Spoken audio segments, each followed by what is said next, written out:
Welcome to the Barrel Room Podcast, your front row seat to the world of whiskey and bourbon.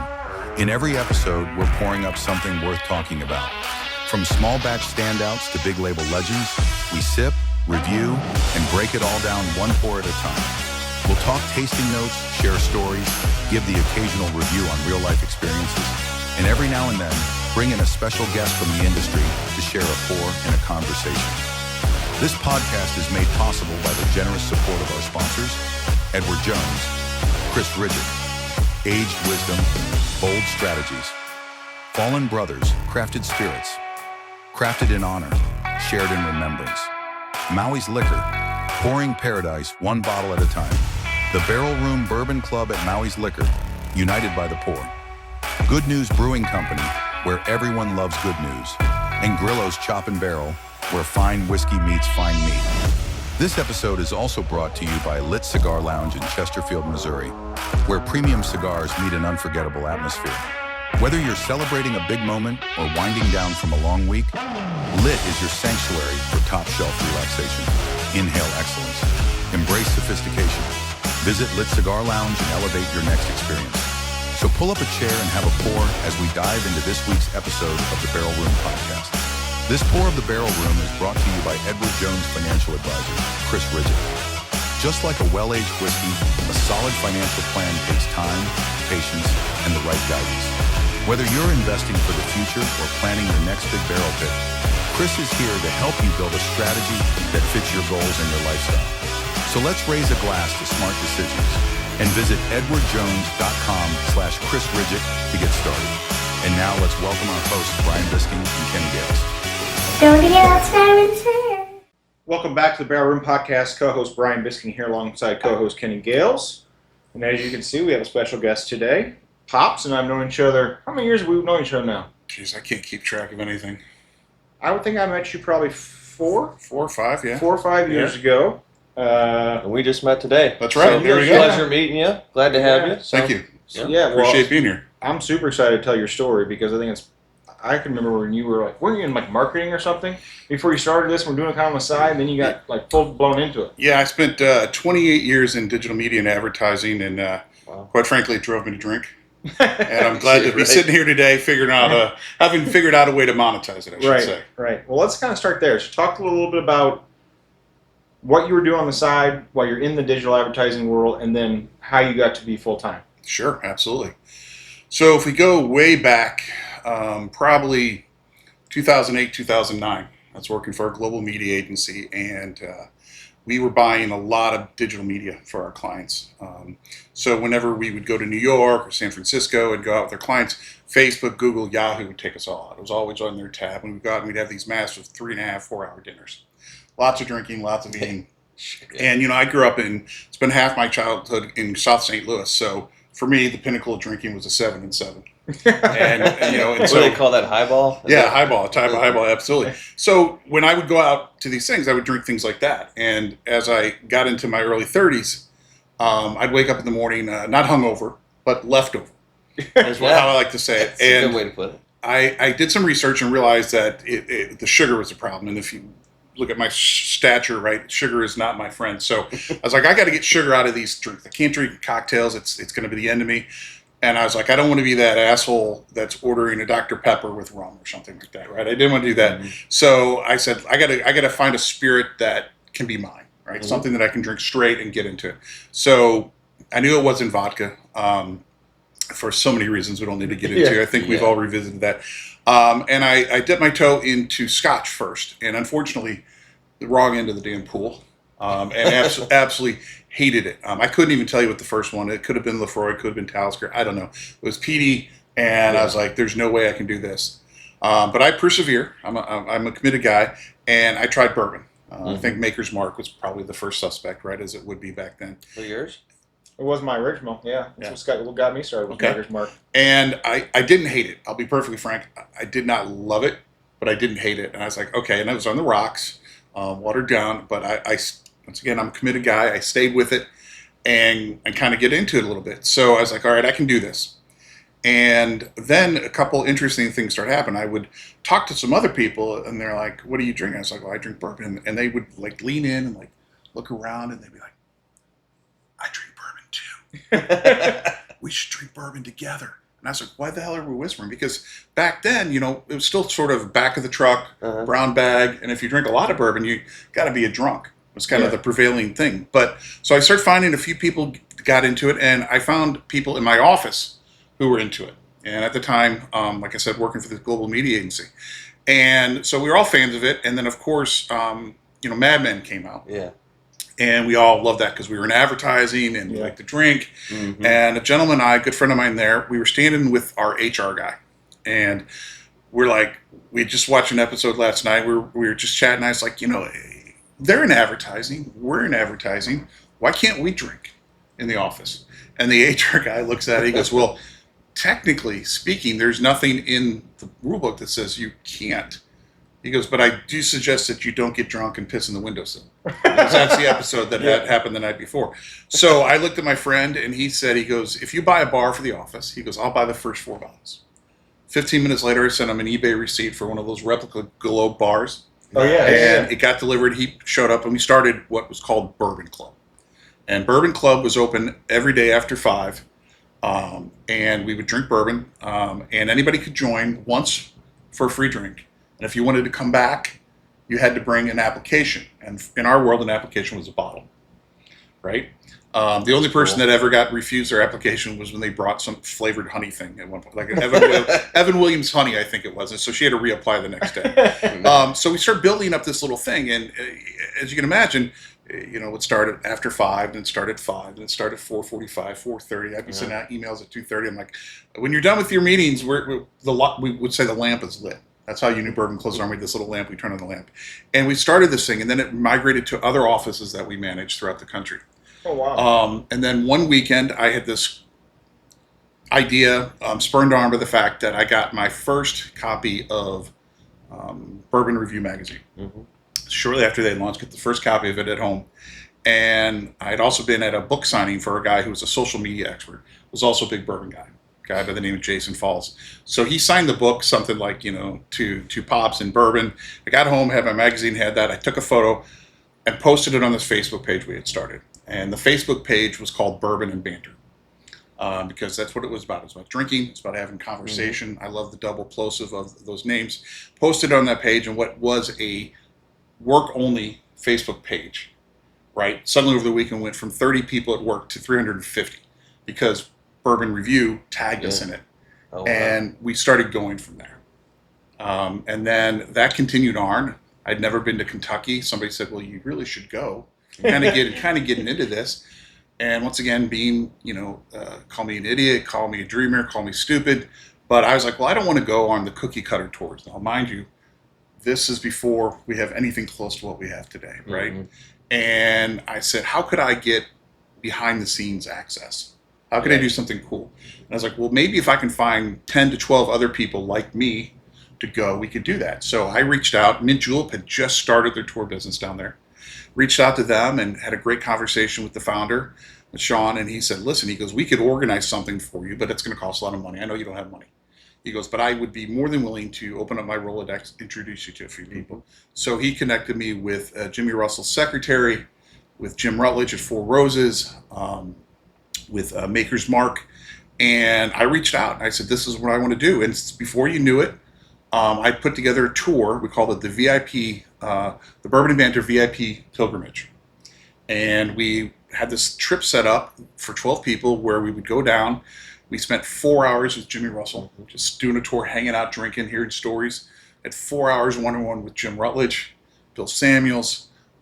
We had dinner with a young gentleman by the name of Chris Fletcher at Buffalo Trace, who's now the master distiller at Jack Daniels. So he had just taken a job at Buffalo Trace. We had Bernie Lubbers, who was still with Heaven Hill. Was still with Maker's Mark and Jim Beam. Did a dinner for us. We did all this really cool stuff. And that's when I launched the website. I launched bourbonbanter.com, the website, to help me sell tickets and connect with people that way.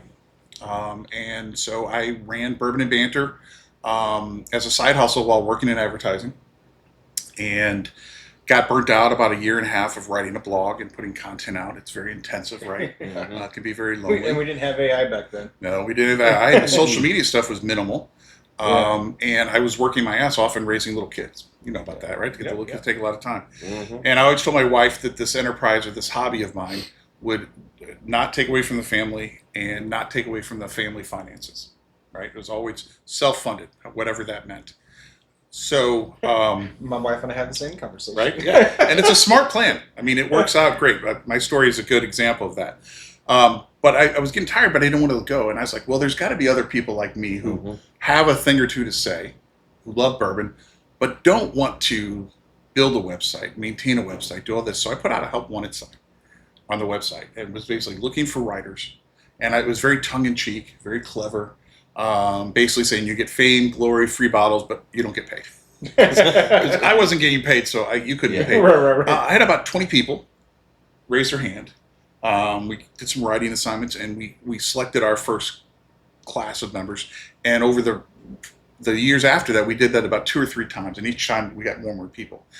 2 of those people from that first class over 10 years ago still are involved in writing for us. Oh, really? And then we've picked up several other along the line. So to kind of pull this forward, kept doing this on my side hustle, kept growing. And then I found myself working client side. I'd worked in the agency world all the time, but in 2019, I went client side. And then COVID hit 3 months later. 3 months into this new job, I'm working from home, a lot of free time, and people start reaching out through Bourbon and Banter asking for virtual tastings. So virtual tastings didn't really exist. And they were looking for a way to replicate getting in front of people. These were sales teams, field marketers, people who now suddenly had no way to connect and drive their business forward. And I was like, well, I've never done it, but I'll figure it out. So I did some research, which there wasn't a lot of stuff to research, came up with an approach, came up with a process, came out with the capabilities to do this, everything from planning to doing it to distribution, and start doing those in the evening after work. And they paid well, they were growing. And then over the course of next year in COVID, the company I worked for, which was fantastic, said, hey, we want to give you a new role. Or if you don't want the role, because we're getting rid of your role, giving you a new role, we also are going to offer you severance. And they gave me a very generous severance. And I looked at what I'd done and where I could go, and I decided to roll the dice. So in April of 2021, so 5 years this coming April, we launched DrinkCurious. DrinkCurious is a dedicated spirits tasting business. We do virtual tastings, and we travel all over the country doing in-person tastings. And so here we are 5 years later, and we have hosted a little over 25,000 people in tastings. Continues to grow. Bourbon and Banter continues to grow. About a year ago, we doubled down on really being more, I mean, we still do reviews and news and stuff like that, but more on our community stuff. We're kind of unique in that our community is national. We have a little over 16,000 registered members in that community. And yeah, I moved out of my basement last June and have my first space and working on that. And, in many aspects, I'm living the dream. Literally living the dream.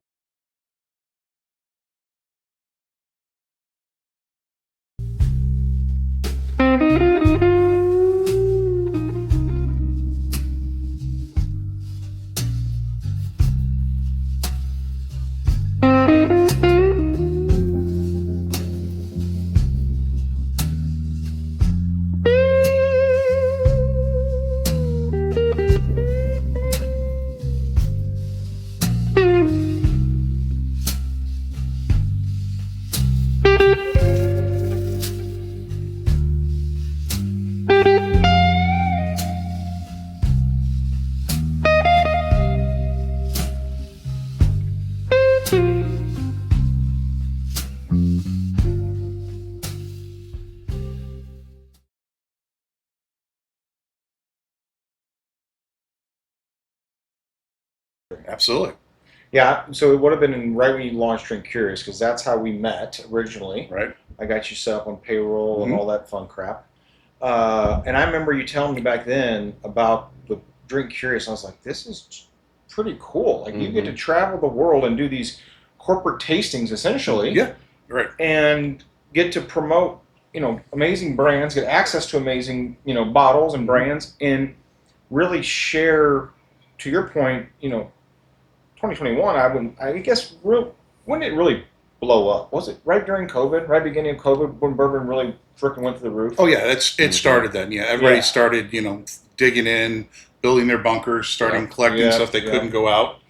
People start building bars, things of that nature. So there was definitely, I mean, I can see it from just a knowledge gain. When we start doing all these corporate tastings, as you would suspect, these aren't structured because they know their audience are huge bourbon nerds, right? Yeah. But they know the demographics. They tend to be in the industries I service highly male. There are plenty of women, but and they participate as well. But they're a lot male-driven stuff, and they start seeing bourbon become more popular, and that works. But because we called the company DrinkCurious, we did that purposely instead of running it under Bourbon and Banter, because we knew we didn't want to pigeonhole ourselves. Sure, so of course. today, as we sit here, we do bourbon, which is our biggest. We do Scotch, we do Irish whiskey, we do whiskeys of the world, we do tequila, and then last fall we had a client who begged us, and we did a beers of the world tasting. Oh, okay.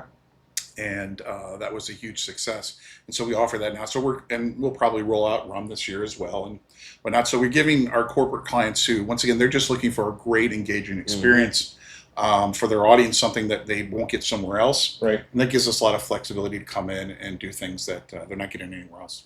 Now, remind me. At one point, you and I had a conversation. You had a bunch of 1099s really working for you. Right. You still have a bunch of people working for you, or how's it look now? Yeah. So if we go back and remember all these people that are writing for free, right? I hate asking people to do something for free, but that was the value exchange, and they give me shit all the time. They're like, hey, someone else offered me a job to write for them, but I told them that they couldn't beat your pay. But so what we've done over the years for those people who have stayed with us and contribute, and some of them still write, some of them do the podcast with me, some of them manage our community. They've got different roles. So we initially, when we would do that, we would get together and have these trips. Just a core team, we go do barrel picks. And they would get bottles from those barrel picks at cost. It's my way of saying thank you, right? And then we'd sell it to the members or whatnot. Now that I have tasting business, a lot of these individuals do tastings for me. Some handle virtual, some do in person, because traveling to do an in-person tasting is a lot more expensive than if someone's in your town, right? Because you get travel, lodging, all that kind of stuff, plus time out of office you've got to accommodate for. So I have people in different cities, so they'll do tasting work for me. So they're 1099 contractors that come in and do work for me as well. So they're very, very critical in helping us build the business and being able to reach as many people as we do. Yeah, for sure. Well, it's crazy, to think where it was when you first just kind of doing it in your basement part-time to where you're at now. Oh, yeah. I would be honest with you, when you came to me I guess it was April 21, I thought you were freaking ludicrous. I didn't think there was any way you were going to be successful, and now you're not the only one. 5 years later, you still are. One of my best friends, who's been a great sounding board for me strategically, he said something to me about 8 months ago, and I said something. He's like, "Well, I don't know about that." He goes, "But then again, when you told me you were going to try to build this business," he goes, "I didn't really think that would happen either, but you proved me wrong. So I guess I shouldn't second doubt you." And I'm like, "Well, thanks a lot." Well, I mean, I'll let Kenny jump in here. I mean, you talk about how you started Fallen Brothers and how many times you were turned down and just kept fighting, and look what your brand's turned into. Yeah, I mean, it's, as you know, it's not easy, especially if you're trying to launch a brand. I mean, the amount of paperwork, the legal battles, everything else you got to deal with on a day-to-day basis. From working with a distillery originally to all of a sudden realizing that you're no longer going to be working with them, to now how are we going to find where's our next release going to come from? Who are we going to work with? Because at first we were working with the first distillery as like a retailer. So basically we were just wholesaling our brand, and then that kind of things changed there, and we had to pivot to a different direction, but we wanted to keep growing and keep pushing forward, and didn't want like too long of a lapse in between. So we're like, I don't know what the hell I'm going to do. And then as you go, you just figure it out and chip away. And next thing you know, a year and a half or 2 years later, you're like, holy crap, 12 releases, and then, you're on to the next thing. Now we're putting a tasting room in the spring and growing that direction. So fantastic.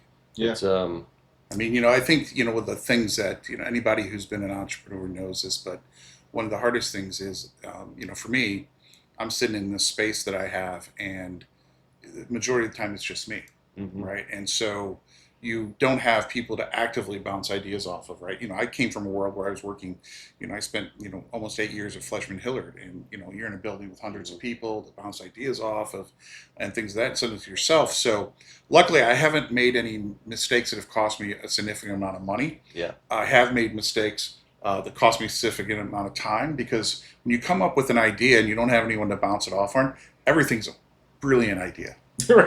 Brilliant. Well, Sounds makes perfect sense, right? And then you get into it, you start going down, you're like, oh, that's 12 hours I can't get back. And I relate to that 100%. I mean, that's how it's been since day one for me. I mean, I own the company 100%, and every single I have to text him stuff all the time, like, hey, what do you think? Does this look? How's this look? And then I'll text other members that belong here as well, and other people, constantly seeing what they think, even though I think I have a direction on it. I just want to see what the perspective is from other people. Absolutely. and then try to make the educated decision for the brand and for the future, But there's many a times I sit there for countless hours and go over something so silly and just never really come up with something. All of a sudden, I'm like you said, 12 hours go by and you just like, holy shit. My boss always tells me it's very lonely at the top. Yeah. Well, I don't know. I'm still looking up at a bunch of butts. But yeah, no, I definitely get it. And, when I worked in the corporate world, I was cautious. I think, I had a great boss and friend when I was in the media world. And I was there for 7.5 years, and I got one review. And it was really funny because one time I asked him, I said, at the end of the day, I got a job. I go, but you don't give reviews. And he goes, well, you've hit the nail on the head. He goes, if I'm not sitting you down to review, you're doing a good job. Yeah. Right. And then finally one time he had to give me a review. We kept growing and supporting a larger organization. They finally made him do these reviews, and he sat down and it was all like this tabulated stuff. So everything was great. And I said, any other feedback? He goes, yeah, just one other piece of feedback. He goes, move faster. He goes, don't let, perfect be the enemy of done. Right. He goes, ship faster, do things faster. So I've had to take that with me as a solo entrepreneur to say, I've got to figure out my ideas, but I can't also then be hesitant, right? Mm-hmm. Sure. And you just got to fire the shots. Now, once again, for me, I'm not spending a lot of money. It's not like I'm going to order 10,000 brochures to be printed and find out that if someone finds them offensive. I'm not doing that kind of stuff, but it's still scary every time you pull the trigger, push them out. And so to what you said, Kenny, having people, whether it's Brian or others, I've got my people that I reach out to, having a sounding board and having that group of people that you can go to when you really can't go anywhere. I had a guy the other day, I said, hey, can you swing by some one day this week? I just need to talk to somebody and sit down and do some stuff. And he came over, spent about an hour and a half. And it was great, because my wife, she's so supportive of everything that I do. But she'll be the first one to tell you that, if I start talking business to her, she kind of stresses out. She's like, I don't know anything about it. I don't want to, no. Right. So support me in every other way possible. I even learned to drink bourbon. But my wife isn't there yet. Yeah. Mine did. My wife admitted to me the other day, I gave her some stuff, and she actually likes Highland Scotch better. Okay. And I was like, it's still whiskey. It's all good. Yeah. It's all good. Right. Yeah. My wife's been very supportive, but she's also the one that, we went to dinner last night and I was talking to her about something with the club and whatever, and I could tell she was already tuned out like 30 seconds into it. And I looked at her, I'm like, am I boring you? She's like, no, I'm listening. I'm like, you don't know what I'm even saying, do you? She's like, not really. I'm like, okay. Yeah, and my wife's extremely supportive. The one thing she does, I'll say to me is like, hey, you need to put it down for a little bit, Yeah. And that's something, I have an extremely addictive personality, and so when it's going, it's going to keep going and going and going.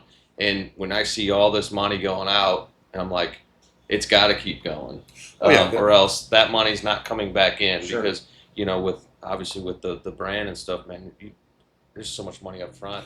Oh yeah, Before you see anything in return, what you do, yeah, so much more capital intensive than what I do. It's stressful. I place a $2,000 order with Uline for some stuff, and I freak out, and God knows, you're investing a lot more than me.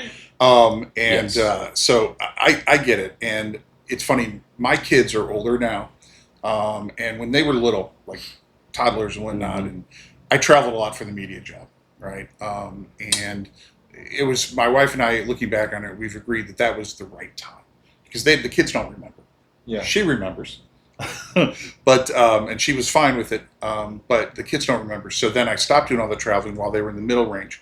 So now my youngest is 20, so 20, 21, and 25. Mm-hmm. So that's no longer a concern right there, sure. right? But that's what I tell people for a lot of years. I said, when I looked at Bourbon and Banter when I was building it up, there was so much that could have been done with that website, with that brand. If I could have done just that, if I would have had money to hire other people. Yeah. But then I made it a really critical decision with the website a number of years ago. Having been in the digital media business, doing SEO, doing paid search marketing, I knew how these websites work. And I made a decision. I was like, you know what? I am not going to run a business that is dependent on eyeballs. Right. So a friend of mine owned one of the larger whiskey websites out there. And a couple of years ago, Google changed their algorithm. His traffic dropped in half. His revenue dropped by 75%. And he ultimately had to sell it. And he's doing something else now. I removed ads from my website 8 years ago, right? We revamped the website 2.5, 3 years ago, put it on more of a newsletter subscription-based system, Mm-hmm. and we'll say we're going to focus on content, and then people who want more can join and become a member and get access to other cool things we're doing, but we're not going to be relying on any third-party platform for anything that we do, which has made life a lot easier because I don't have to chase things, I don't have to post things on Instagram all the time. It really doesn't matter. Plus, DrinkCurious then is really the money maker, is the business that drives everything else, and so they're so well intertwined in terms of back and forth. It makes it a little bit easier. Not that I couldn't use 3 other people, I just can't afford it. Yeah. Man, I would kill to have your background and knowledge for digital marketing and advertising because, believe me, I was just on the phone with my marketing gal. She does my labels and everything, and she's like, Kenny, I think it's time to switch to Shopify. And I'm like, okay, Dean. I said, listen, you're doing my new labels right now. I said, that's probably going to cost me a fortune. I said, now you want to switch over to Shopify? That's going to cost me a fortune. I said, Dana, when am I going to start seeing the discounts or the money come back in? I said, can we just push this out a little bit farther? She's like, well, then I don't know. You may want to switch over because if you want to go direct to consumer and go third party shipping, then you need to go to Shopify because we're on Wix currently. Okay. And we just did that originally just to get the website up and built and be able to sell some merchandise. And then she's like, eventually you're going to want to switch to Shopify or some other platform along those lines. And then she's telling me like, well, maybe you need to switch your POS all over to Shopify so it's all under one thing. And I'm like, well, Dina, I'm just hearing in my head, I'm just thinking money going out the door. But she's like, I think it'll help streamline your business and you might want to make that decision up front versus in the future. She goes, you could get down the road and have Square here and Shopify here, and then all of a sudden you're tracking inventory on 2 different devices and say there's buying on this one and on this one, you're like, that's going to cause you a headache. Well, so sometimes it's making that decision too. It's like, maybe I should spend the money. But I feel your pain because I often, when I'm having conversations with my friends, I'm like, I have the benefit of a marketing background, a paid media background. When I came out of college, I was a Microsoft certified system engineer, so I have a tech background as well.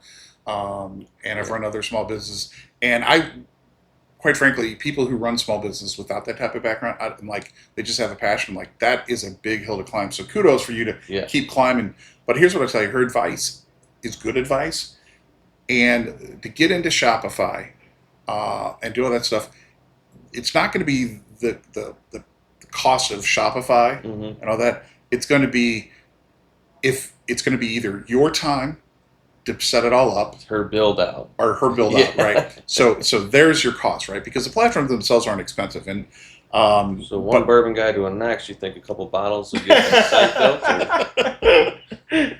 I mean, I can give you free bottles for a year. Well, I'm always willing to help people out, but there's a limit to my time. You wouldn't be the first person getting some of that out of me. I know, but I mean, that's the challenge, right? Is where do you focus? Where do you go? Because she's like, if you get everything in one place, that makes sense. And when I was in the media world with our clients, and our clients were big Fortune 100 companies, right? And those people had the big, we used to call it shiny object, like squirrel syndrome, right? It's like, oh, squirrel, and it's like, back then, when I was at Fleishman Hillard, Facebook was the main focus, right? Mm-hmm. And then, Instagram came onto the play, and people were like, should we be doing that? And we're like, slow down. Slow down. You're already not paying us enough to manage what we're doing, and now you want to add another channel, and we have to figure out this channel. And it was always this kind of stuff. And I always tell people, and this is a decision I'm struggling with right now, is with Bourbon and Banter, right? Which is, we still have a very large number of subscribers on X or Twitter. We have Instagram, we have some YouTube, we have Facebook, and I don't trust any of them for support, and I'm not really sure how much longer I'm going to be committing to mine. We had an interesting thing when we redid our site, and we're doubling down our community. We had originally, when it was just our internal folks, we used Slack because it was free. But as we wanted to invite more people in, Slack, the conversations disappear if you're not paying. So you don't get any long-term archive, and I thought there was benefit to the archive. So I finally said, fine, we'll go into Facebook, right? Because a lot of people are there. Yeah. And we started a Facebook group for Bourbon and Banter, and we were about 2 months in. I log into Facebook one day, and it tells me that I have been banned from my own group. Now, usually when you get kicked out, it's like kicked out for a week, then the next time they kick you out for 2 weeks. No, my ban was for 15 months. Oh, Jesus. And I have friends at Facebook, and nobody could figure this out for me. So I had to have someone else go in to our Facebook group who's just a member and post something on the page because I couldn't get in as the admin. And What so they ban you for? your guess is as good as mine. Yeah. Yeah. And so we were like, so we moved the community part over to Discord, which, I pay a very small amount for it. No one else pay. We're all there. It's unlimited and whatnot. Some of the older people, like, myself, had to get used to how to use it, right? But we moved over there. But just in a couple of weeks ago, I don't know if you guys have seen it, but it's been all over the whiskey, the influencers and everybody online, and we had it too. We woke up one morning and we went in and it said, by the way, your Bourbon and Banter just brand page, we're no longer promoting it to new users because you're in violation. You Right, go we in have that there, right now. you go in, there's nothing listing. They're just arbitrarily doing some AI trigger So thing now for whiskey. I spent, I don't know, probably, I even told him this, probably 4 hours on the phone with Facebook about a week and a half ago. Because I logged into our Missouri Spirit Festival Facebook page, our Barrel and Bourbon Club Facebook page, and it was like, your account's been restricted. Yeah. And I'm like diving in, get on the phone, 4 hours later, they lifted some of it, but now our pages cannot be recommended to anybody who's under the age of 18. Yeah. Which is fine with me. I don't care. If you're under 18, you shouldn't be on our page anyway. Right. But originally, it was a straight, just chopped off. They weren't going to recommend our page to anybody anymore. And I 4 hours on the phone with a guy from Facebook, on chat and on the phone with him. He came into my computer, like everything, to see what was going on. And it took 4 hours for him to figure out that they basically had restricted the page because it was, promoting alcohol. And instead of just restricting it to an age group, they restricted the whole freaking thing. Right. So thankfully I got it fixed to, anyone under 18, but which I still think, like, well, in the United States it's 21. Why are you doing 18? But that was their decision, so whatever. Yeah, I mean, but the thing is, he could never give you a definitive answer of why, right? Right. They updated some algorithm around alcohol, and it just did it. And those who have the most time to spend on customer support or ad dollars, I guarantee you, any site that's spending a bunch of money on ads isn't having this issue. Well, I can't even, on either one of our pages, the Bourbon Club or the Spirit Festival, I can't even pay for ads. Yeah. Because he knows this, like when we first launched the Barrel and Bourbon Club over a year ago, like 2 months in, I paid for an ad and our account got hacked. So they racked up, like, I don't remember how many thousands of dollars. Well, Chase credit card gave us our money back, but then Facebook, like, banned our ad account. And I have been on the phone with them 10 times trying to get my ad account back, and they won't release it to me. So it's just gone. I'm like, well, you're the ones that are losing on that because I can't pay for ads. I had the same problem. I had our ad account hijacked, and we had the big business manager, everything set up, and we're able to go in and I would change things, they would change things back, got Facebook involved, and it took forever. And it took a friend of mine that works there to get it fixed. But this is why I'm of the mentality that, when we switched to this new platform for the website, it does the website, it does our membership stuff, and it also does all the email distribution. So for us, we are kind of going a little bit, well, I thought it was old school. Now I'm reading this is kind of where the trend is going is we're email focused. And so for us, we want people on that email list, and that's how they get the majority of our updates. Facebook, we regurgitate if we post something to the website, it gets pushed out there. I don't do anything else. And quite frankly, if Facebook shut our page down tomorrow, I mean, I'd hate to lose the tens of thousands of people that follow it, but that's okay. And it would also mean one less thing I have to worry about. Yeah, seriously. Right? But for me, I was just talking to one of my wife's really good friends. So we're obviously trying to promote this, the Missouri Spirit Festival, and get more press out there about it. And one of my wife's friends used to work for KSDK, and I was chatting with her about it. And it's like, without Facebook, I don't know how else to advertise this dang thing, right? How do you advertise a festival without Facebook anymore? I mean, nobody's reading newspapers. I'll tell you that right now. Pay for it. And you have to do Google ads, and you have to. I mean, if you don't have your own list, right? Yeah. You have to pay for it. And quite frankly, even just posting on Facebook organically, I mean, I don't know what the numbers are now. They're probably worse. But I remember when we were doing stuff for some big clients at Fleshman Hillard for paid. And, Facebook at that point was saying they were advising all the clients to pay for page likes. Yeah. Okay, so page for fans. So we had clients spending ungodly amounts of money to just get people to like the page. So we're doing this, and it was successful. It worked great. It's because when you would post something to the page, 50-60% of your fans would see it. Yeah. Right? So it made sense. Well, then they changed their algorithm, and they came out, and we started noticing immediately less than 10% of your organic fans were seeing content. And it kept dropping and kept dropping. And Facebook was like, yeah, we no longer recommend buying fans. But it was basically a fundamental shift, and every business does this. And so if you look at the maturity of paid or platforms, when they start, right, it's all free and it's all great. They get everybody sucked in. They get the company sucked in. They start figuring out, they build better ad targeting, things of that nature. And then it's all it becomes pay to play. Yeah. And so that's the thing. I mean, so for Facebook, and alcohol just makes it even harder. I mean, LinkedIn, with DrinkCurious, we do the same thing. I tried to run ads promoting our tastings, and the only way I can run an ad for DrinkCurious on LinkedIn, because that's where my audience is if I don't mention the alcohol and I don't put anything alcohol in the image. And I was told point blank that if I even took and put a blank glass, a whiskey glass in the image, it would get banned. Jeez. So It's crazy. Yeah, and that's the old puritanical system of we protect everyone from themselves, and we dealt it. I mean, I used to run paid media for Diageo. Oh wow. And we ran into the same problem. So even the big brands have those challenges, but they've got money to spend elsewhere. Yeah, right, exactly. Right. Which one of these bottles do we want to start with? Dealer's choice, man. You got the bottles in hand, so go for it. Yeah, you got the $4 grand there? $4 grand? Let's just roll with the $4 grand first. Double oak? All right, let's do this. And then we'll do that founder select pick last. That was the distillery owner release. So Did you get them when we were down there?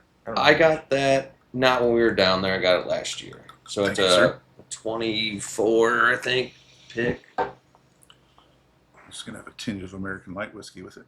There you go. Let me see that bottle, Ken. Yes, because sir. Actually, I just got this in the mail this week. So I don't Yeah. think I don't know if this is even technically out yet. So Well, we just did a Buzzards Roost podcast, a month ago, Kenny? Jason, With Jason, yep. And Great guy. Great guy. He took us to his restaurant. Mm-hmm. We luged it out of The bone Bone marrow. marrow. absolutely. Yep. then he took us back into his office, and we cracked a 1970... 1960 decanter with 1970 beam in it. Nice. It was like a little circus tiger it was pretty cool. trailer. The restaurant was Bourbon and Bistro, so if you Bourbon haven't been Bistro. there, check that out. And we're going. That's The Barrel and phenomenal. Bourbon Club is going down in early May to do a barrel pick with Buzzards. Oh, excellent. So Jason was one of the individuals that I reached out to when we did our first trip down. Oh, really? And so the dinner we had with Chris Fletcher was at Bourbon's Bistro back in the day. Yeah. And I tell you what, that was an amazing experience, for at least for me. I mean, his wife came, Mm-hmm. and we went up into his office, and this guy was being a clown because there was a bunch of smoke wagons. That's why I drank the Circus Tiger trolley. Because I'm a clown. No. There was a bunch of smoke wagon on the bottom, and I said to Jason, I'm like, "Are there any bottles in here for sale?" He's like, "No." I go, "What about this bottle of smoke wagon?" He goes, "Any of those smoke wagons you can have, whatever I'll sell those to you." He had like 40 of them. Wow. And he's like, "Somebody still gave those to me," and he's like, you can buy one." I'm like, "Well, how much do you want for this one?" He's like, "I don't know, $300." I was like, "Sold." So then I go in the corner, I'm like Googling, like, is this thing worth $300 or not? And of course, Google's like, "Oh yeah, $400 to $1,600 in the secondary market." I'm like, "Sold." He's like, "Well, I saw you just Google that. Like, what's it worth now?" I'm like, "Well, Google says $400 to $1,600." She's like, "So you're gonna fuck me out of $100? I was like, "No, I'll pay you the $400." But this guy's taking like Willet Purple Tough off the shelf. "How much you want for this smoke wagon?" And then he's taking Pappy 23. "How much you want for this smoke wagon?" Jason's like, "I'm not that dumb, dude." We had a great time though. Oh, that's It good. was awesome. Jason's a fun guy. He is fun. Absolutely. So this one here 4 grain. that you brought to 4 grain, it's 100 proof, so 50%, and it's got corn, rye, wheat, and malted barley. That's what makes it a 4 grain. In every firehouse, every patrol car, every ambulance, and every military unit, there's a bond forged in courage, sealed by sacrifice. At Fallen Brothers Crafted Spirits, we raise a glass to the heroes who never made it home. Crafted in honor, shared in remembrance. Each bottle of our handcrafted whiskey tells a story of bravery, of brotherhood, of lives lived in service. And with every pour, you're giving back.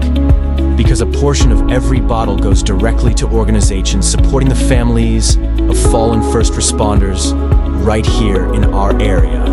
To the ones who answered the call, to the ones who still do, and to those we'll never forget, Fallen Brothers, Crafted Spirits. Raise one. Remember them. Available now. Drink with honor. Support with heart.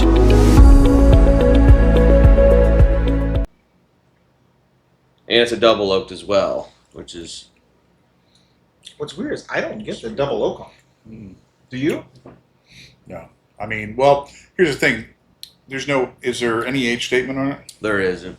I did Okay. not see one now. So we'll go with at least 4, right? Yep. I was gonna say. I was gonna mention our 4 or 5-year-olds, kind of what it's kind of mimicking, but Yeah. I mean, It's got a unique. it's definitely a little grainy. Yeah. I think it definitely. I mean, you get You get the the malted barley on it. you get a little hint of caramel vanilla, and the barley comes through on the back, and then Yeah. I almost get a little bit of clove in there, but very That's sweet, It is sweet, yeah. very corn forward. Lots of corn on this one. That's the thing that so I'm a fan of a lot of what they do. Buzzards. I do, but I love what a they do. lot of the stuff is young, right? Mhm. Yeah. And so they've done an interesting thing using those #1 char barrels Yep. in ways that I never. When I first heard about it, I was like, "How does this make sense?" And then when we went down there and we did a thing with Susan Riegler and then with Jason, I was like, "Okay, this is kind of interesting." Very interesting because I hadn't heard of it either before we did our podcast with them. Right, and so how you get different flavors, and actually for me, doing that is making an Anglo bourbon taste a little bit older, right? Mhm. Yeah. And you would have thought a 4 would do that faster, right? Yep. So, lots of room to continue learning. But this also has the profile of what I consider sort of the modern wave of a lot of new whiskeys, in that these things tend to be a little bit more grain forward. Mhm. They tend to be sweeter, and they don't quite have the old school complexity Yeah. that's out there. And we visited. Every year we do our Bourbon Banter Summit, and it's a 3-day VIP experience for our members down in Kentucky. And this year, one of our stops was Potter Jing. Okay. Now, once again, all they have is their own new make.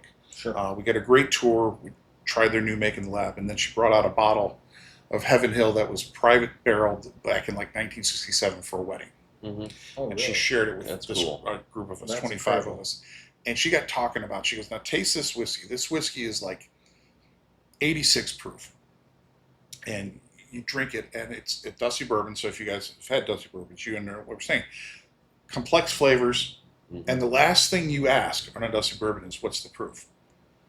Right? Because the flavor is so there. Even at 80 proof, I've had dusty bourbons at 80 proof that I just get lost in the flavor, and I don't care about anything else. Yeah. Whereas a lot of these modern bourbons, they often taste too, I'll use the word weak. Now, I know there's this movement of like, well, if you're high proof hound, don't get focused on high proof. But for me, there's a different flavor characteristic with modern bourbons at lower proof that for me are overly sweet and aren't a huge hit for me. Right? Well, everybody's palate's completely different. That's why I think that's why I love bourbon so much. Is I could taste something, you could taste something, we all three of us would taste something different. Oh, absolutely. Which is just if we all tasted vodka, we'd also taste rubbing alcohol, right? I would. So now tequila is also kind of in the same ball game as whiskey. Nobody can see him, but he's right behind us. He's a huge tequila guy. He's also a big dusty guy, and I've started getting into tequila over the last it was probably right about the time we launched this podcast and stuff. Just the flavor profiles and the difference in a high-end tequila versus your $50 bottle of tequila, right? Like, it's just insane to me. Well, and I've learned a lot from Craig as well, but like being difference between additives and additive-free and where it's made and the process and all that kind of plays into the characteristics of the actual tequila. So other than that, I wouldn't know much about it unless it was for Craig. But I'm trying to learn. But and then can you imagine stuff I like? Can you imagine if bourbon tasted as good as tequila does without any aging? Holy crap! Yeah, imagine that, right? Because I like tequila as well, and I will always go blanco before anything else with the tequila because I want to taste the true nature of the agave. And so for me, that's what's amazing because you've had no barrel or hardly any barrel influence, and that's just what's coming off, right? And for me, that's what I love about that. And I really wish we had that with this because then we wouldn't have to wait so damn long. It is what it is. It's its own unique thing, but no, absolutely. And to your point, you're right, absolutely. Everyone likes something different. Everyone gets different things out of it, and then your palate changes. I mean, I've been doing this long enough that there are things that when I first got into bourbon that I loved and I would kill for. And today I don't care for them. One of them is Elijah Craig 18. So when I got into bourbon, I'm one of those guys that I remember when, but you get Elijah Craig 18 for like $60, $65. And I remember going into Wine and Cheese, and they had 5 bottles left, and I bought 2 of them because I knew it was discontinued. I paid bourbon carbon forward and left a couple. I still have one of those left from back then, and then I got a sample of the new when it came back, and I tasted it, and I was like, I don't like this at all. This is too oaky, too tannic for me. Yeah, I'm not a big fan of the 18 year. And I'm not a big fan of super tannic or older bourbons anywhere, but I'm kind of like, I need to find someone who's got one of those original ones open to try that, because then I can determine what I want to do with the bottle that I have, right? But palates change, and that's what's fun as well. So if the liquor doesn't kill you, you live long enough, your palate shifts, right? And it's true. But talking about the proof thing, just real quick. Down at the KBF last year, there was a lot of talks. I moderated a lot of panels, and down there, and there's a lot of discussion about how this year is going to start. The movement where brands are going to release a lot more lower proof offerings, right? And why is that, you think? I think it's because they got a shit ton of bourbon they got to move Yeah, it. I think that's and people are not going to be willing to keep paying the exorbitant cast strength single barrel pricing. Yeah. So they're going to make things more affordable. Actually. And I have come to appreciate from a couple releases that there is a time and a place for low proof. And when I mean low proof, I'm like talking 80, 84 proof stuff. And, once your palate adjusts to it, it's worth getting back into. What is this one? This is the barrel strength. It's a barrel strength rye. As I'm talking about lower proof, that's perfect. Well, is this the one that me and you and Jason drank at 8:30 in the morning when we did our podcast? Sounds like a good breakfast. Yep. Oh my God, dude, we were out. What is this one? We did 2 barrel picks that day. We did tastings with Jason. Went to dinner. we didn't get back to our rooms till midnight. We had plenty to drink, and then I made it still was a great podcast. It was super fun, but I told Jason, like, we'll be back here 8:30 in the morning to do a podcast with you if you'll do it. And he's like, yeah, I'll do it. And so 8:30 in the morning, he pours this barrel strength bourbon. I'm like, oh, I took one sip. I was like, it's a little early for this. A little early. We call that a Harry Truman breakfast. Yeah. Yes. See, now this one is right up my alley versus the first one. The first one, like you said, is too sweet, too grainy. I wasn't a big fan of the first one. 4 grains can pop like that, especially when they're younger, in my opinion. And I don't know if it's because they are using a level 1 char that it is so sweet and grainy, because the level 1 char is bringing out a little more sugars, and not the higher the char, the more caramelization, the more it's kind of masking some of that sugar release. So for me, I think maybe that's why it's coming forward with this one's good. A little more sweetness. But this rye's just always got so much more complexity for me. So. For me, rye is... Would you pick a rye over a bourbon any day? Pretty much. Yes, unless the bourbons put in front of me are the wheelhouse, right? I'll tell you, here's a good test. So Elijah Craig, right, just started releasing their barrel proof ryes. Yep. Unbelievably good. I mean, like, fantastic. And their bourbons are good. Yep. I take the barrel proof rye over the bourbons every day. I think I'm even with that with the Old Forester single barrel strengths. I think their rye trumps their bourbon. We had a bottle share here at the club a couple nights ago, and one of our members brought up the Old Forester Presidential. Oh, that was delicious. Yes. I mean, delicious. Well, in my opinion, anything Old Forester for me is delicious. Okay. It's the one thing that got me into bourbon, pretty much. Did you have the Sears King of Kentucky, this past Sears King of Kentucky? No, because I don't have the kind of reach that you got. Well, that's I don't have the Bourbon and Banter membership, so I can't get quite well, there maybe yet. you need to. So Steve Coombs, who's our editor, he's based in Louisville, and so he gets to actually go to all these things in person. Yeah. Right? And so he got a sample of it, and I said, you better save some of that for me. So when we were at the summit, the night before the summit started, a couple of us from the core group got together, and we did a podcast from our Airbnb. We set up a camera, and we just sat around, and we had this box samples. You can hear jingling, and we're ripping out. He's like, here's this year's King of Kentucky, and we're all drinking. We're like, holy shit. and then he's like, and here's the one from last year. We're like, oh my God. And now, once again, these weren't full bottles. We don't get those. Sure. So it's like 100 mil, and so we're all getting a tiny little taster of it. But I was like, unbelievable. And now that bourbon, it's going to be hard to beat with any rye that I've had. I mean, but people always tell me, what's your all-time favorite whiskey you've ever had? And mine is a rye. And it was a pre-prohibition bottle of the old Monongahela rye out of Pennsylvania. And a woman had reached out to me through the website saying, I've got this bottle and I want to sell it.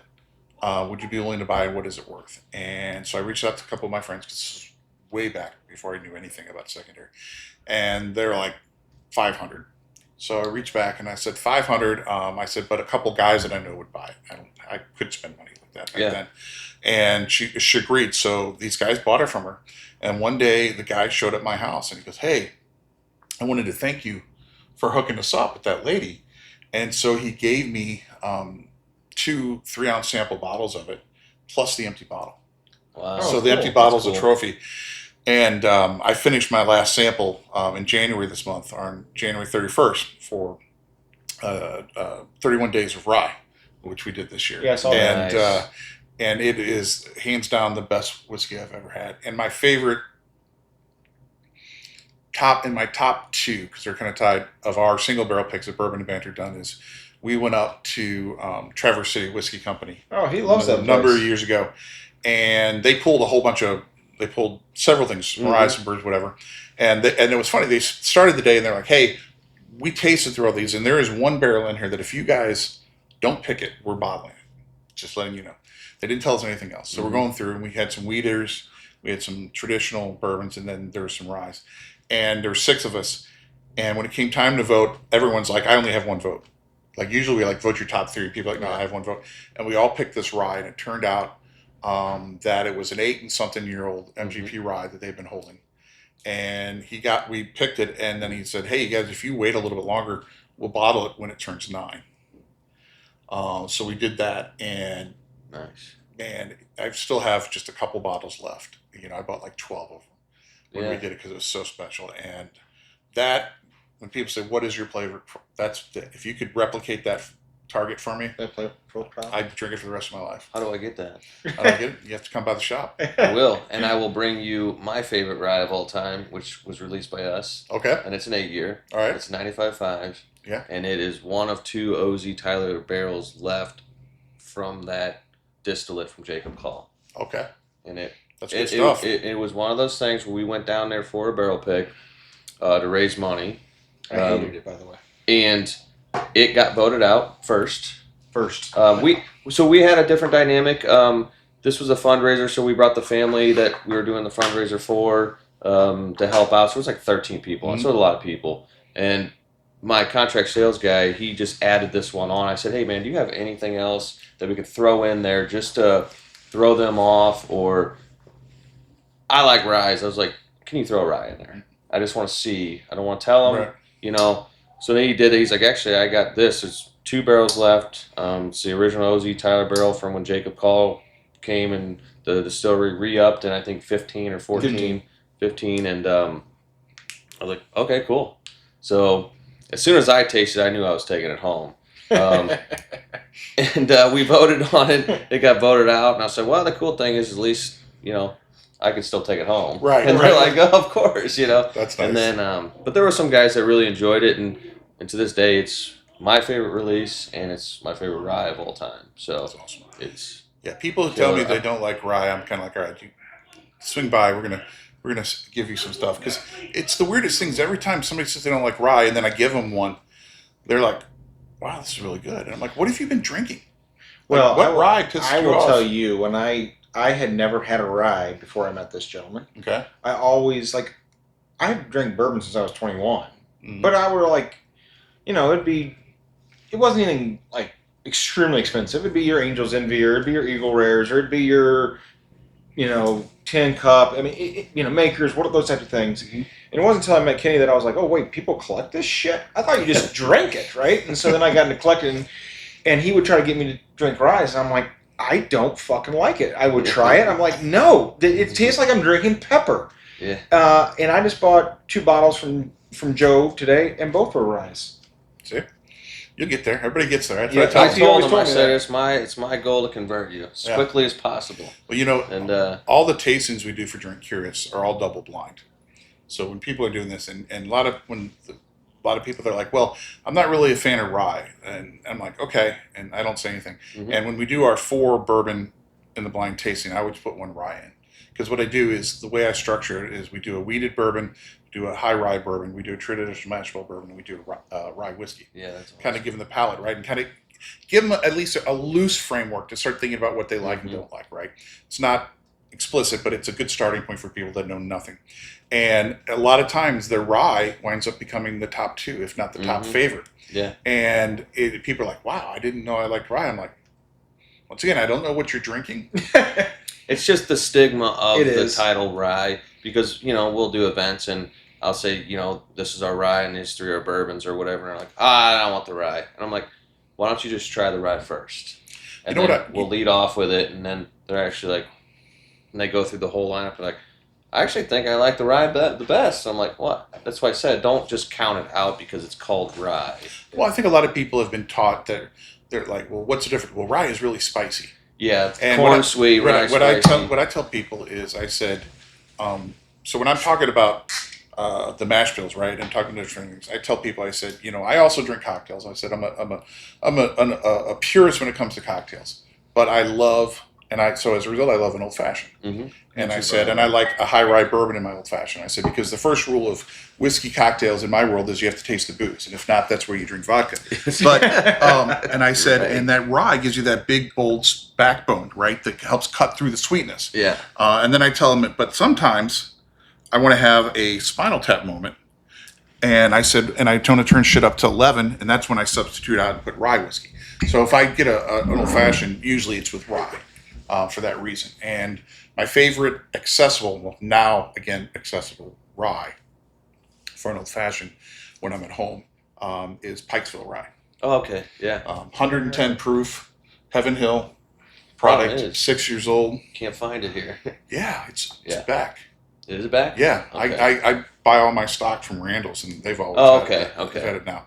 So it is coming back finally, because yeah, you're right, it's gone for a Mhm. long time, It is good. and I love it. And that 110 mark in a cocktail to me is perfect balance of price and decadence, Sure, sure. right? Absolutely. I've had a really tasty Four Roses single barrel old fashioned, but it's a little expensive. You know who makes a hell of an old fashioned?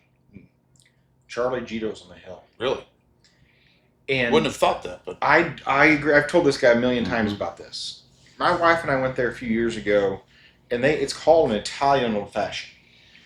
I don't know what whiskey they use. I have no idea. But I had it, and I was like, "This is incredible." And so I had asked my waiter, like, "What are you using in this that makes it so good?" He's like, "I don't know." He's like, "I'll bring the bartender over here." So the bartender comes over. I'm like, "Look, I'm a whiskey guy. Mhm. Like, you're doing something to this old fashioned that makes it stand out." Mhm. He's like, "Oh, that's easy. We use a orange liqueur from Italy."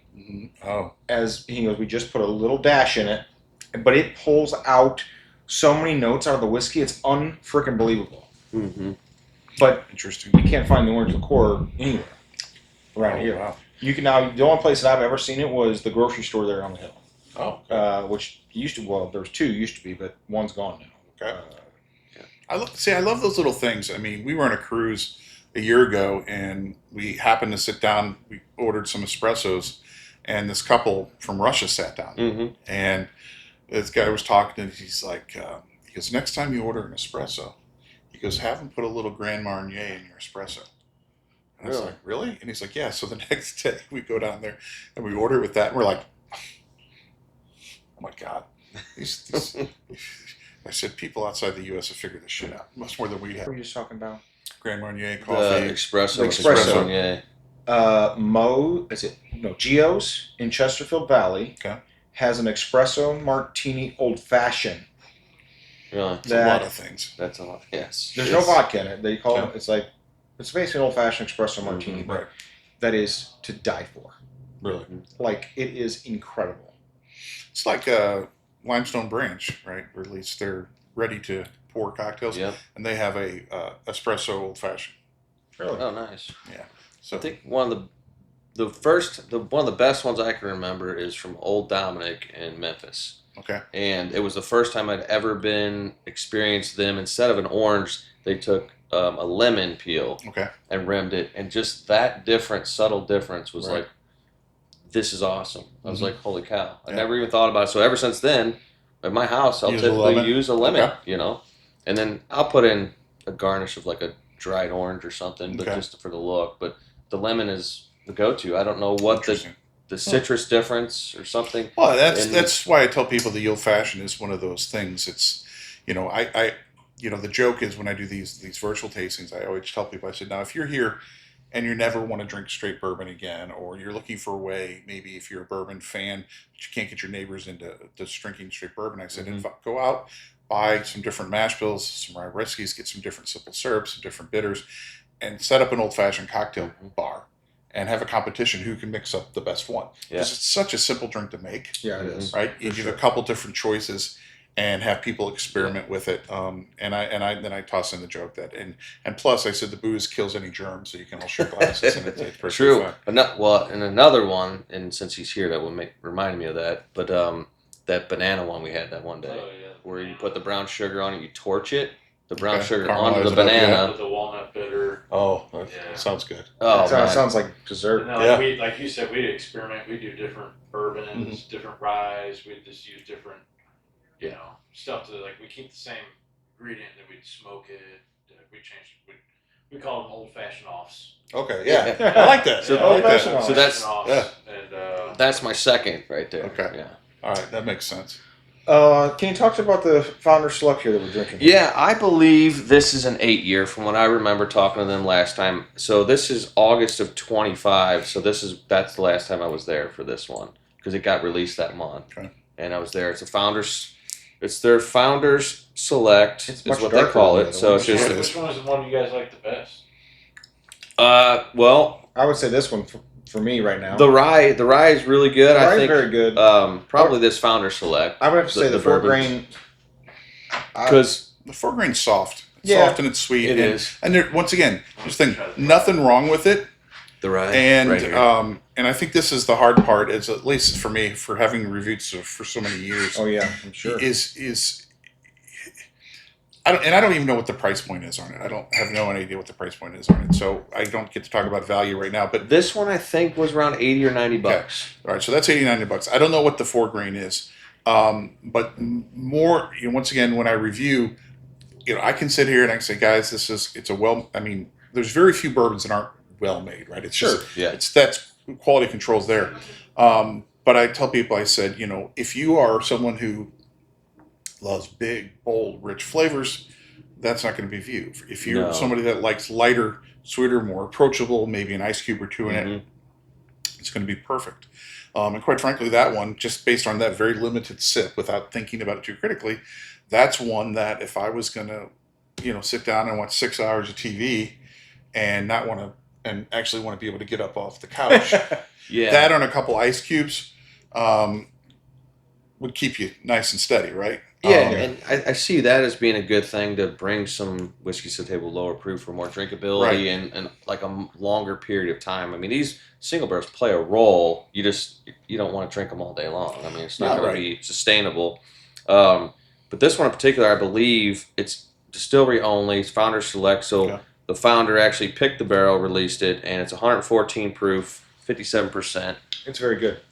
And I believe from when I talked to him last August, it was an 8 year. So Here. Well, that, Yep. I mean, you can definitely. Color aside, on the palate, you've got a lot more wood influence to it. Tastes older.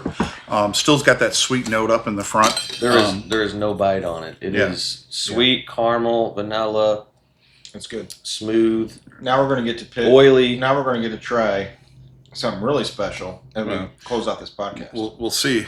Let me have your glass there, Brian. Oh, what do we got here? Or do Tell I gotta us wait? about it. Is there gonna be some suspense to this? Thanks, sir. Oh, there's always suspense. Okay. It's whiskey, The right? King of Kentucky? You want some of this too? I'll take one. King of Kentucky? No, I'm sorry. No. Shoot. No, The Pennsylvania rye? no. There's too much of this in here. Whatever it is, it smells So take a look. absolutely So beautiful. take a look at that color. Okay, and obviously I didn't put a lot in your glass, but Yeah, go ahead. Fill it up. I'll give you more. Oh. No. No, come on. This is not like I some. got to be home in 45 minutes Thanks, to turn Rick. my wife off the So, Valentine's Day. so this. I get paid by the So glass. there's the color.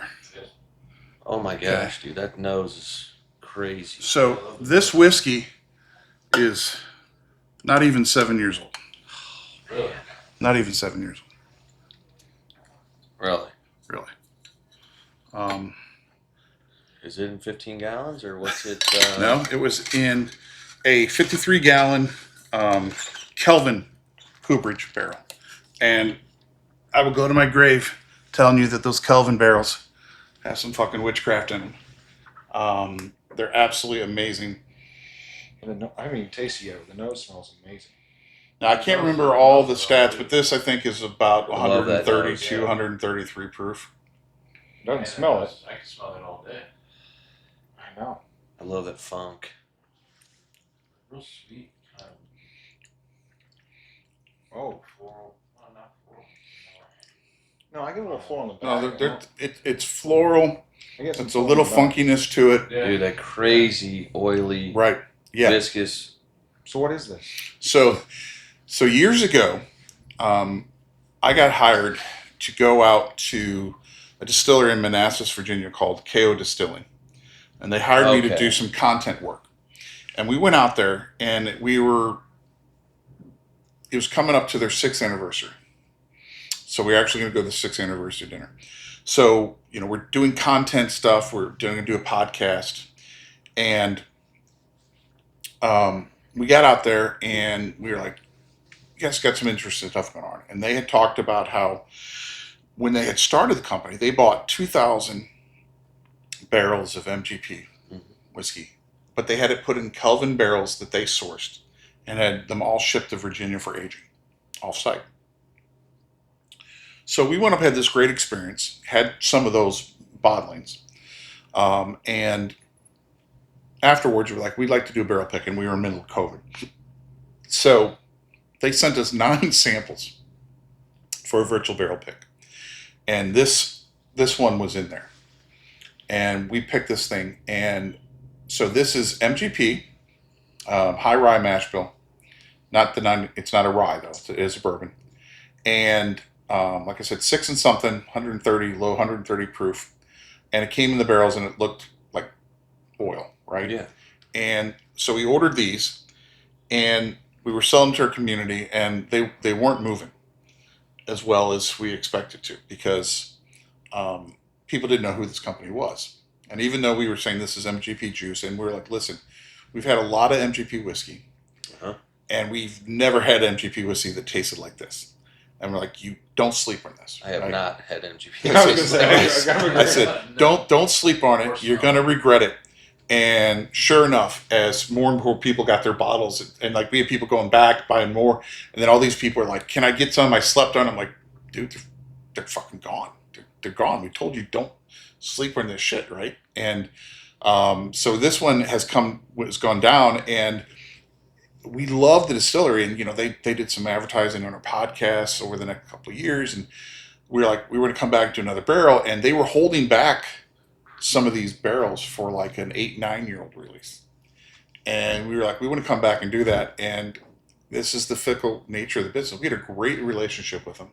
But then they laid some of their team off, and the owner would never respond to us. So Bill, if you ever stumble across this, I don't know what we did to piss you off. But I think it's tied in the fact that we said we wanted to do another barrel pick of the MGP barrels, but not of his barrels.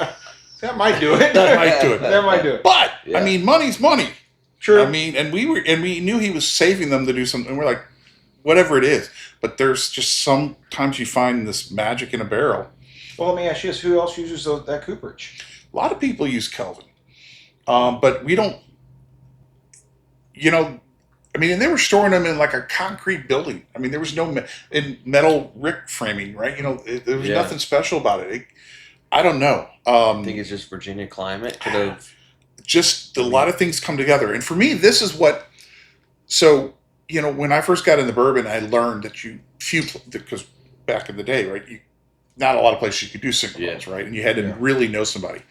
And that was the fun of it, because you were really picking something rare, right?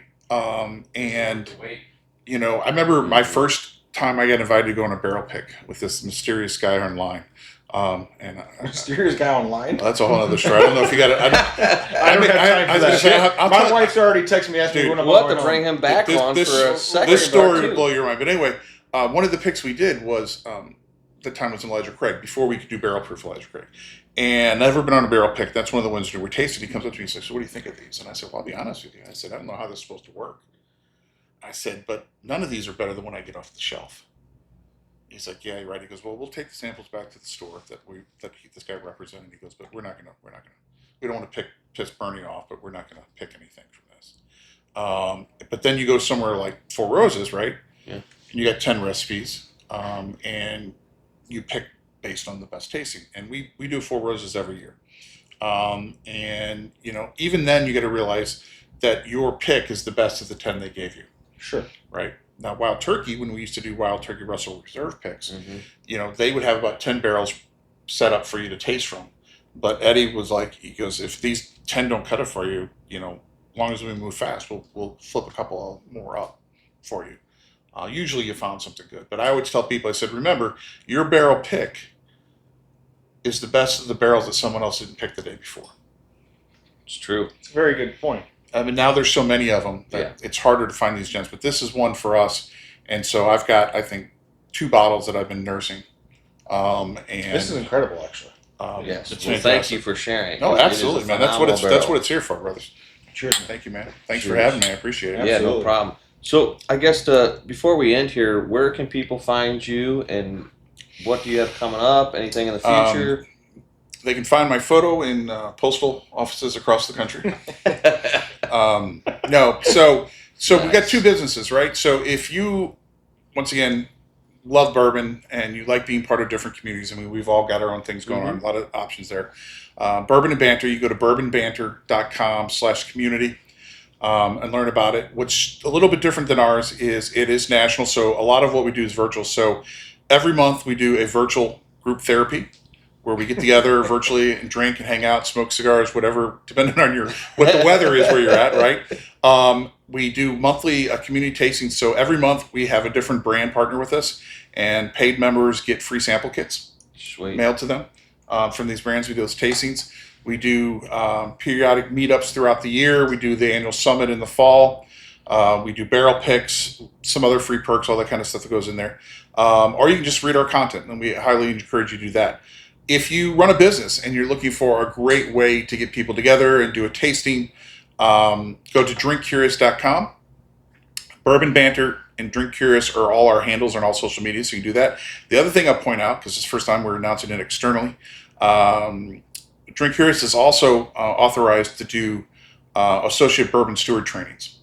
So we are hosting our first ever May 2nd. Yes, that is Derby weekend. At our shop here in St. Louis, and we're going to have a few spots open and remaining that we're going to post on our website here shortly. We sold to our members first. We had 20 slots. I think we've got 12 of them filled. We've got people coming in from around the country, which still baffles me. But then we're gonna do the training. You're gonna get certified, and then we're gonna do a big bottle sharing dinner, and hang out, cigars, all that kind of shit, and have a good time. So stop by, check us out, and drop us a line. We're glad to connect with people, help out any way we can. That's awesome. Well, Appreciate that. and this isn't solidified yet because Pops and I got to talk, but we're trying to get him to the Missouri Spirit Festival. We just got to figure out how we're going to do it. Right? We'll figure out something that we'll talk. Absolutely. We'll talk. But Absolutely. look, I've known you since 2021. I followed you ever since. I think what you have built, and I said this earlier in the show, I was like, this guy's fucking crazy. But I hope he does it, and you've done it, and you've continued to prove yourself. And if you haven't learned by just watching this episode, this guy's a wealth of knowledge. And for him to have a business that is all about bourbon and traveling the world and doing tastings, you got to give somebody credit when credit's due, and you've got the credit. Well, thank you, man. I appreciate it. We appreciate you joining this episode. On behalf of the Barrel Room Bourbon Club and the Barrel Room Podcast, we thank you for watching. We'll be back here again in 2 weeks. Special shout out to all of our sponsors: Grillo's Chop and Barrel, Maui's Liquor, Fallen Brothers Crafted Spirits, Edward Jones, Lit Cigar Lounge, Burnt Barrel. And if I'm missing somebody else, I apologize. But I think I got 90% of them. One last note, go to mospiritfestival.com and sign up and grab your tickets. Yeah, we just released, by the time this episode comes out, there might not be any left, but Founder Reserve tickets, $125 gets you in an hour early. Also gets you a bottle of the official Missouri Spirit Festival whiskey, which is made by Fallen Brothers Crafted Spirits. You get VIP access, VIP lounge, and VIP parking. And frankly, VIP parking is worth every penny of that. Yep. In Augusta, Missouri on May 30th from 3 p.m. to 7 p.m. So check us out at mospiritfestival.com. And Pops, cheers, guys. Thank you very much, man. Thank you. Awesome.